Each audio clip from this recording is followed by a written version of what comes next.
ನಾನು ಮಂತ್ರಾಲಯಕ್ಕೆ ಹೋದರೆ ಗುರುಗಳಿಗೆ ಪಾದಸೇವೆ ಮಾಡದೆ ಬರೋಲ್ಲ.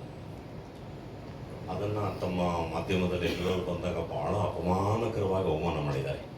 ಹೋಗಿ ಬ್ರಾಹ್ಮಣರು ಕಾಲು ಕಟ್ಕೋತಾನೆ ಅಯೋಗ್ಯ ಅಂತೆಲ್ಲ ಅಂದಿದ್ದಾನೆ. ಆ ಪುಣ್ಯಾತ್ಮರಿಗೆ ನಾನು ಇದರ ಮುಖಾಂತರ ಹೇಳಕ್ಕೆ ಟ್ರೈ ಮಾಡ್ತೀನಿ.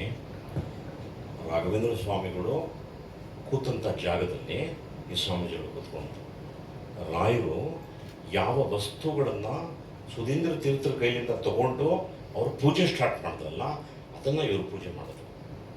ಅಂದರೆ ಇವರು ಸಂಪೂರ್ಣ ರಾಯರ ಪ್ರತಿನಿಧಿಗಳು. ಅವರನ್ನು ಸುಮ್ಮನೆ ನೋಡಿದ್ರೆ ಸಾಕು ಆ ಪೀಠದಲ್ಲಿರೋರಿಗೆ ಅನೇಕ ಸಂಕಟಗಳನ್ನ ದೂರ ಆಗ್ಬೋದು. ಇನ್ನು ಅವ್ರ ಪಾದನ ಮುಟ್ಟಿ ಸೇವೆ ಮಾಡೋದಿದೆಯಲ್ಲ ಅದು ಸಾಕ್ಷಾತ್ ರಾಯರಿಗೇ ಮಾಡ್ದಂಗೆ ಆ ಸೇವೆ. ಅದು ರಾಯರು ಏನಾದರೂ ಈ ಕಾಲದಲ್ಲಿದ್ದು ನಾವು ಅವ್ರ ಪಾದವನ್ನು ಮುಟ್ಟಿ ಸೇವೆ ಮಾಡಿದ್ರೆ ಏನು ಫಲ ಬರುತ್ತೋ ಅವ್ರ ಪಾದ ಮುಟ್ಟಿದ್ರೆ ಅಷ್ಟೇ ಸಿಗುತ್ತೆ.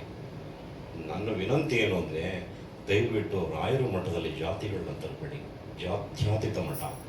ಸಪೋಸ್ ಅದೇನಾದರೂ ಆ ಥರ ಭಾಷೆಗಳು ನಿಮ್ಮಲ್ಲಿ ಬಂದರೆ ನಿಮ್ಮ ಬದುಕಿಗೆ ಬೆಳವಣಿಗೆ ಭಾಳ ಕುಂಠಿತ ಆಗುತ್ತೆ, ತುಂಬ ಅಡಚಣೆ ಬರುತ್ತೆ, ತುಂಬ ತೊಂದರೆಗಳು ಬಂದ್ಬಿಡುತ್ತೆ. ಅದನ್ನು ಕೂಡ ರಾಯರು ಎಚ್ಚರಿಸ್ತಾರೆ. ನೀವು ಅದನ್ನು ಮಾತಾಡಬೇಡಿ ಯಾರು. ನಾನು ಇರೋದೇ ರಾಯರ ಮಠಕ್ಕೆ ಸೇವೆ ಮಾಡೋದು. ಇವತ್ತೆಲ್ಲ ನಾನು ಕಡೇ ಉಸಿರಿವರೆಗೂ ಸುಶ್ಮಿಂದ್ರ ತೀರ್ಥರಿಗೂ ಪಾದ ಸೇವೆ ಮಾಡ್ತಿದ್ದೆ, ಇವ್ರಿಗೂ ಮಾಡ್ತಾಯಿದ್ದೆ. ಇದು ನನ್ನ ಒಂದು ನಂಬಿಕೆ. ರಾಯರು ಅವರಲ್ಲಿದ್ದಾರೆ. ಅದನ್ನು ನಿಮ್ಮ ಮುಖಾಂತರ ಹೇಳಬೇಕಾಯ್ತು.